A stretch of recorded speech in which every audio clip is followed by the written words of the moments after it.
थकित को शांति का वचन। भाई बख्सिंग के द्वारा जनवरी 17। किसने छोटी बातों के दिन को तुच्छ जाना है।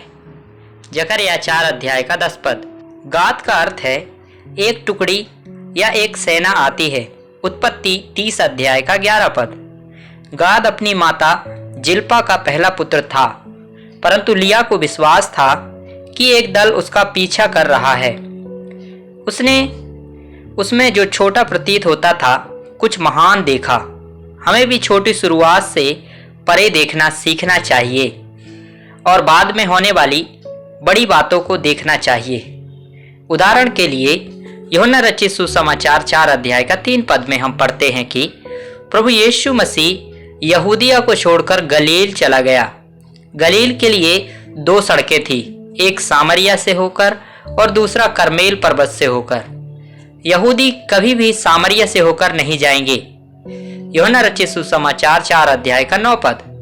परंतु प्रभु यीशु मसीह सामरिया से होकर जाना चाहते थे। प्रभु ने अपने शिष्यों से कहा, मैंने सामरिया से जाने का फैसला किया है। लेकिन उन्होंने उत्तर दिया, उस रास्ते से क्यों जाना? हमें खाने के लिए भोजन और पीने के लिए पानी कौन देगा? पवित्र शास्त्र कहता है उसे सामरिया से होकर जाने की आवश्यकता है। क्या कारण था? एक स्त्री के कारण वह वहां गया और पूरा सामरिया हिल गया।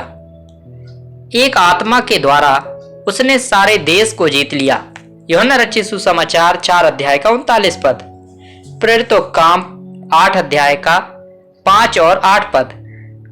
हम सोचते हैं कि प्रभु बड़ी भीड़ के द्वारा अधिक कार्य करता है। यह परमेश्वर की रीति नहीं है।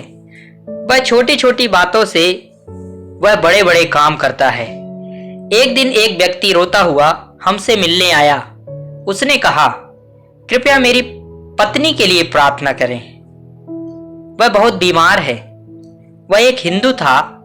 हम उनसे मिलने गए, एक छोटा सा संदेश दिया, फिर प्रार्थना की और चले गए। प्रभु ने उस स्त्री को चंगा किया और उसके पति के द्वारा उस क्षेत्र में बहुत से लोग प्रभु के पास आए। एक अन्य अवसर पर मद्रास में एक महिला मुझसे मिलने आई। उसने मुझसे कहा, कृपया मेरे पति के लिए प्रार्थना करें, वह अस्पताल में बहुत बीमार है, डॉक्टर उसे ठीक करने में सक्षम नहीं है। हमने उनके साथ प्रार्थना में केवल कुछ मिनट बिताए, एक छोटा संदेश दिया और चले गए। बाद में हैदराबाद का रहने वाला पूरा परिवार संगति के लिए आया। 1950 में उन्होंने मुझे हैदराबाद आने का अनुरोध करते हुए पत्र लिखा और इस तरह परमेश्वर ने उस शहर में एक छोटी सी संदर्भ के माध्यम से काम करना शुरू किया, ना कि बड़ी चीजों के माध्यम से।